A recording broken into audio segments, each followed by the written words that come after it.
ঋতুজার সবকিছু নিজের নামে করে নিল মুক্তি। হ্যাঁ বন্ধুরা, এমনটাই দেখা যাবে। বিস্তারিত জানতে ভিডিওটিতে লাইক দিয়ে চ্যানেলটি সাবস্ক্রাইব করে দেখতে থাকো। গল্পের শুরুতেই দেখা যাবে মাহি সবাইকে বলতে থাকে যে কম্পাস যেহেতু বেরিয়ে যেতে চাইছে, ওকে বেরিয়ে যেতে দাও, তোমরা ওকে আটকাচ্ছ কেন? তখনই মুক্তি মাহিকে বলতে থাকে, এই মাহি, একদম একদম কম্পাসের সঙ্গে এরকম ব্যবহার করবে না। তুই কি জানিস কম্পাসকে? কম্পাস হচ্ছে ডিকের মেয়ে। এই কথা শুনে অবাক হয়ে যায় সবাই। তখন কম্পাস বলতে থাকে, হ্যাঁ মুক্তি মাসি যেটা বললো সেটাই ঠিক। তাই তো তোমরা সবাই বি কেয়ারফুল থাকবে। আমার সঙ্গে বেশি লাগাতে এসো না। আমার সঙ্গে বাড়াবাড়ি করতে এলে কিন্তু আমি হচ্ছে মিলেনিয়ারের মেয়ে। তাই আমি সবাইকে দেখে নেব, সবাইকে একদম উচিত শিক্ষা দিয়ে দেব। এই বলে কম্পাস চলে যায়। এদিকে এদিকে দেখা যায় মুক্তি অভিকেন দত্তকে ফোন করে বলতে থাকে, মিস্টার অভিকেন দত্ত, একটা একটা বড় বিস্ফোরণ ঘটেছে। এদিকে এদিকে জানাজানি হয়েছে যে কম্পাস নাকি ডিকের মেয়ে। এটা শুনে তো আমি পুরো হতবাক। তখন অভিজ্ঞান দত্ত বলতে থাকে, এসব আপনি কি বলছেন? ডিকের মেয়ে মানে? এ কথাগুলো কি করে জানলো? আর এটা কি সত্যি, আদৌ সত্যি, নাকি কম্পাস আমাদের সবাইকে ভয় দেখাতে এরকম করে মিথ্যে বলছে? তখন মুক্তি বলতে থাকে, না না, এটা সত্যি। কারণ কম্পাস ডিকের কাছে চলে গেছে। তো আমাদের বাড়িতে কম্পাস নেই। কম্পাস বিহানের সঙ্গে রাগারাগি করে, বিহানের সঙ্গে ঝগড়া করে, বিহানকে টাকার গরম দেখিয়ে এখান থেকে বেরিয়ে গেছে। আর এখন বিহান ঘরে বসে বসে রাগে গজগজ করছে। কিছু কিছু বুঝতে পারছে না যে কি করবে। কম্পাসের জন্য তো পার্টি থ্রো করেছিল, কিন্তু সেই পার্টিটা তো একদম বিগড়িয়ে দিয়েছে কম্পাস। এরপরে মোনালিসা এসে বলতে থাকে, দাদু দাদু, একটা খবর আছে। আমাকে এক্ষুনি মাহি ফোন করে বলল ও বাড়িতে নাকি অনেক বড় একটা ঘটনা ঘটেছে। তখন অভিজ্ঞান দত্ত বলতে থাকে, আমি সবটাই জানি। তুমি একদম উত্তেজিত হবে না, তুমি একদম কথা বলবে না আমার সঙ্গে, চুপচাপ দাঁড়িয়ে থাকো। আমি সবটাই জানি, বুঝতে পেরেছো? এরপরে ফোনটা কেটে দিয়ে মোনালিসাকে বলতে থাকে, আচ্ছা মোনা, তুমি ভয় পাচ্ছ কেন? তুমি কিছু করোনি তো? তখন মোনালিসা বলতে থাকে, দাদু, আমি একটা ব্লিন্ডার করে ফেলেছি, প্লিজ আমাকে ক্ষমা করে দাও। আমি বুঝতে পারিনি যে এটার জন্য আমাদের পরিণাম খারাপ হতে পারে। তখন অভিজ্ঞান দত্ত বলতে থাকে, কি করেছো আগে সেটা বলো। তখন তখন দেখা যায় মোনালিসা বলতে থাকে, আসলে যেদিন আমাকে অপমান করে বিহান বের করে দিল, সেদিন আমি রাগ সহ্য করতে না পেরে কয়টা কয়টা প্রফেশনাল লোককে হায়ার করেছিলাম। তাদেরকে টাকা দিয়েছিলাম আর বলেছিলাম যে সবসময় অখিলেশ চৌধুরীর বাড়ির সামনে পাহারা দিতে।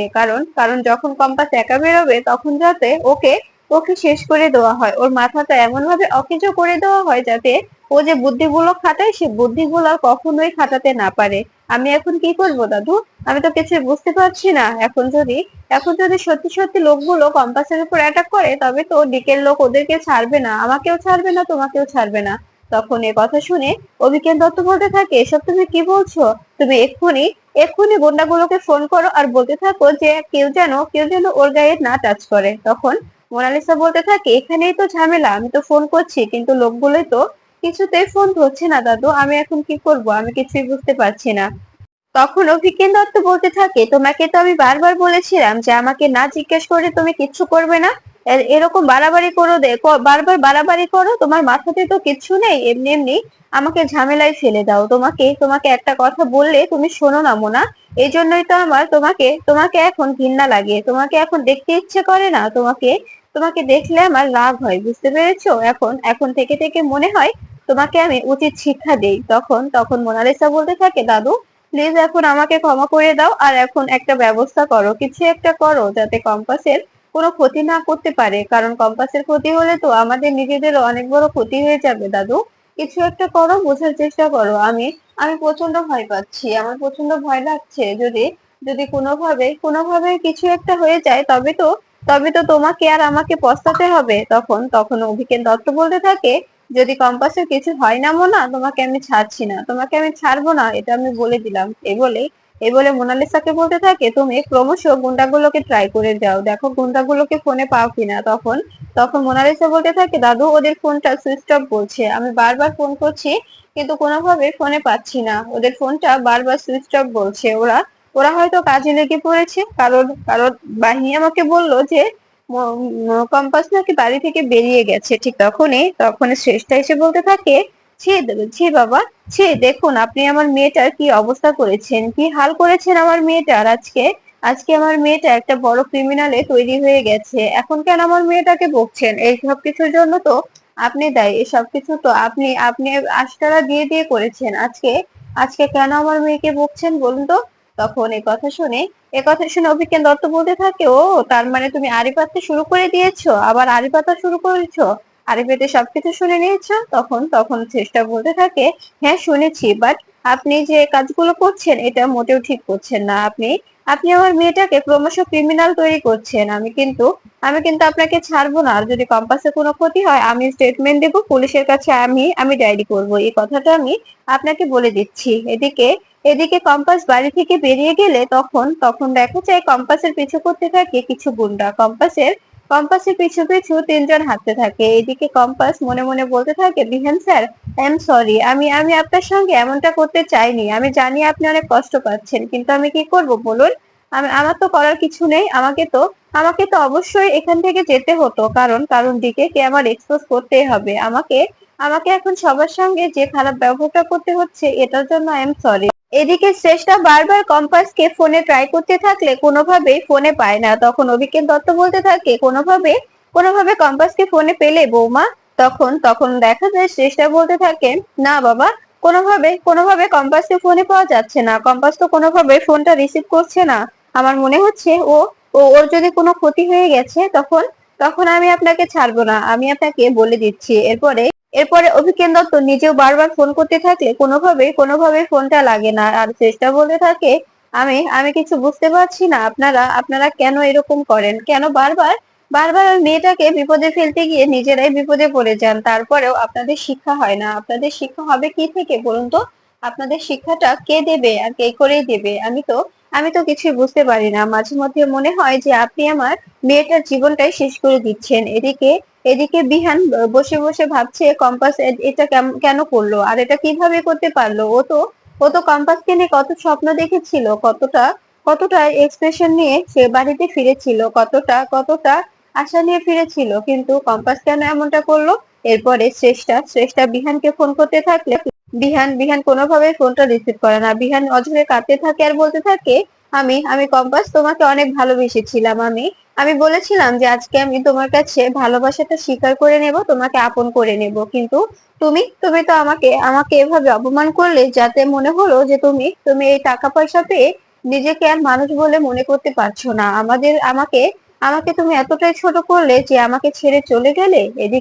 এদিকে কম্পাস বুঝতে পারে তার পিছনে তিনজন আসছে, কম্পাসকে ফলো করছে। তখন তখন কম্পাস বলতে থাকে, আমাকে ফলো করো তোমরা, দেখি কি করে ফলোটা করতে পারো। এদিকে এদিকে অভিজ্ঞান দত্ত শ্রেষ্ঠার হাত থেকে ফোনটা কেড়ে নিয়ে ফোন কেটে দেয়। এরপরে বলতে থাকে, এসব তুমি কি করছো? তখন তখন শ্রেষ্ঠা বলতে থাকে, বাবা, কম্পাস তো ফোন ধরছে না, তাই আমি বিহানকে ফোন করছি, বিহান যদি কিছু করতে পারে। তখন তখন অভিজ্ঞান দত্ত বলতে থাকে, তোমার মাথাটা কি পাগল হয়ে গেছে? তুমি এসবের মধ্যে বিহানকে কেন জড়াচ্ছ? তুমি জানো না বিহান যদি জানতে পারে তবে মোনার অবস্থা কি হবে? মোনালিসাকে ও কি করবে? তখন তখন এই বলে অভিজ্ঞান দত্ত চলে যায়। তখন এদিকে এদিকে হঠাৎ টিকের লোকজন এসে তিনটেকে একদম একদম সামনাসামনি মারতে থাকে। তখন কম্পাসকে ম্যানেজার বলতে থাকে, ম্যাম আপনি প্লিজ গাড়িতে চলুন, আমাকে আমাকে স্যার পাঠিয়েছেন। তখন তখন কম্পাস বলতে থাকে, এরা কারা? তখন দিকের ম্যানেজার বলতে থাকে, আমরা বুঝতে পারছি না, মনে হচ্ছে আপনাকে ফলো করছিল, আপনাকে কোনোভাবে কোনো উদ্দেশ্য নিয়ে এসেছিল আপনাকে মারার জন্য। এদিকে ঋতুজা বাড়ি ফিরলে বিহান বলতে থাকে, মা তুমি সত্যিই কিছু জানো না? কম্পাস তোমাকে সত্যি কিচ্ছু বলেনি? তখন তখন ঋতুজা বলতে থাকে, বিশ্বাস কর বাবা, আমি কিচ্ছু জানি না, আমাকে আমাকে কিছুই বলেনি। আর কি হয়েছে, তোরা এতটা এতটা টেন্স হয়ে আছিস, তুই এরকম হয়ে আছিস কেন? তুই তো এরকম পাগলামো করিস না, তুই তো এরকম পাগলের মতো থাকিস না বাবা, আমাকে সবটা বল, কি হয়েছে তোর? তখন তখন দেখা যায় বিহান বলতে থাকে, আমি এটা বুঝতে পারছি না, তোমাকেও জানালো না কম্পাস? কম্পাস বাড়ি ছেড়ে চলে গেছে মা, কম্পাস বাড়িতে নেই, আর তুমি কোথায় ছিলে? তখন তখন এই কথা শুনে ঋতুজা অবাক হয়ে যায়। তখন ঋতুজা বলতে থাকে, কি বলছিস তুই? আমি তো নিজের কাজে একটু একটু ব্যস্ত ছিলাম, এই জন্য কিছু করতে পারিনি, দেখতে পারিনি। তখন তখন বিহান বলতে থাকে, আমার তো মনে হচ্ছে তুমি সবকিছু জানো, কারণ কারণ তোমাকে দেখে আমার একটুও টেন্স মনে হচ্ছে না, তুমি এই কথাটা শুনে একটুও শকড হওনি। তখন তখন এই কথা শুনে ঋতুজা বলতে থাকে, বিশ্বাস কর আমি কিচ্ছু জানি না, আমাকে আমাকে কম্পাস কিচ্ছু বলেনি, কম্পাস কি করছে, কোথায় যাচ্ছে, কি করছে, আমি কিচ্ছু জানি না। আমাকে কম্পাস আমার সঙ্গে এসবের মধ্যে কোনো কথা হয়নি কম্পাসের সঙ্গে, কিন্তু মেয়েটা কেন এমন করলো আমাদের জানতে হবে তো, তাই না বিহান? তখন তখন বিহান বলতে থাকে আমি আমি আর জানতে চাই না মা, ও যেভাবে যেভাবে আমাকে অপমান করলো, ও নাকি দিকের সন্তান, এই দিকে যত সাম্রাজ্য আছে, ফার্মা ফ্যাক্টরি আছে, সবকিছুর মালকিন হচ্ছে ও। এজন্য আমরা এখন গরিব, আমাদের সঙ্গে ও থাকবে না, আমাদের সঙ্গে কথা বলবে না, ওর নাকি ইগোতে বাঁচবে। তখন তখন এই কথা শুনে ঋতুজা বলতে থাকে কম্পাস এগুলো বলেছে? তখন তখন বিহান বলতে থাকে হ্যাঁ, তা না তো কি আমি মিথ্যে বলছি তোমাকে? তখন তখন ঋতুজা বলতে থাকে আমি ঠিক আছে, আমি দেখছি কম্পাস কেন এমনটা করলো। আর কি হয়েছে কম্পাসের? আর ফোন করেছিলি তুই?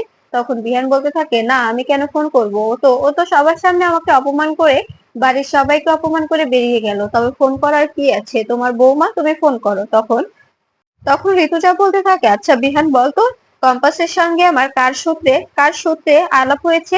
একমাত্র তোর সূত্রে, তুই আমার ছেলে, বলতো কম্পাসের সঙ্গে আমার কার সূত্রে সম্পর্ক? একমাত্র তোর সূত্রে। তবে তবে আমি কেন এভাবে এভাবে তোকে ছেড়ে কম্পাসকে সাপোর্ট করব? এরপরে দেখা যায় তখন বিহান বলতে থাকে কম্পাস যেহেতু চলে গেছে, তখন আমি কম্পাসকে ডিভোর্স দিয়ে মোনালিসাকে বিয়ে করব মা, মোনালিসাকে নিয়ে সংসার করব। কারণ কারণ আর যাই হোক, ও তো আমাকে লয়াল ভালোবাসে, তাই আমি সিদ্ধান্ত নিয়েছি আমি এই কাজটাই করব। এটা শুনে অবাক হয়ে যায় ঋতুজা বলতে থাকে ও তাই, তুমি মোনালিসাকে বিয়ে করে সংসার করবে? তখন তখন দেখা যায় এই কথাটা শুনে খুশি হয়ে যায় মুক্তি ও সেনাপতি। তখন তখন মুক্তি বলতে থাকে এতদিন একটা ঠিক সিদ্ধান্ত নিয়েছিস বাবা, এতদিন একটা ঠিক ঠিক সিদ্ধান্ত নিয়েছিস, ভুলভাল ভুলভাল সিদ্ধান্ত নিসনি। তখন তখন দেখা যায় বিহান বলতে থাকে মুক্তি মাসি তুমি এখানে? তখন মুক্তি বলতে থাকে হ্যাঁ, তুই তুই যদি মোনালিসাকে বিয়ে করিস তোর জীবনটা অনেক সুন্দর হয়ে যাবে বিহান। মোনালিসাকে নিয়ে সংসার করলে তোর জীবনটা একদম একদম হাসি খুশিতে ভরে যাবে। কারণ কারণ মেয়েটা তোকে অনেক ভালোবাসে, নিজের থেকেও বেশি কেয়ার করে, নিজের থেকে বেশি ভালোবাসে। তাই তাই নিজেরটা নিজে বুঝতে শেখ বাবা, নিজেরটা নিজে বুঝতে শেখ। তখন তখন দেখা যায় এ কথা শুনে বিহানের কথা শুনে ঋতুজা বলতে থাকে সন্মুখে এখানে মা ছেলের কথা হচ্ছে, এর মাঝখানে তুই কথা বলছিস কেন? আমি তো বুঝতে পারছি না। এখানে এখানে আমার আর বিহানের কথা হচ্ছে, তুই অখিলেশের ব্যাপারটা নিয়ে কথা বলিস। আমার আমার এতে কোনো সমস্যা নেই, কারণ অখিলেশ নাকি তোর হাজবেন্ড, তোকে তোকে তোকে ভালোবেসেছে, তোর গর্ভে ওর সন্তান আছে।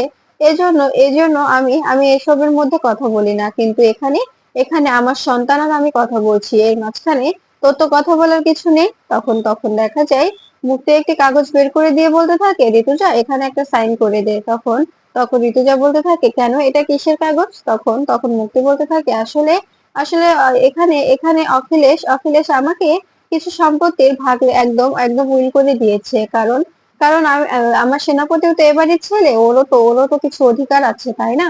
তখন বিহান কাগজপত্র নিয়ে বলতে থাকে মা, এখানে তো তোমার শোরুমটা, তারপরে আমাদের কালীঘাটের বাড়ি, এগুলো তো ওনাদের নামে লেখা হয়েছে, এখন কি করবে তুমি?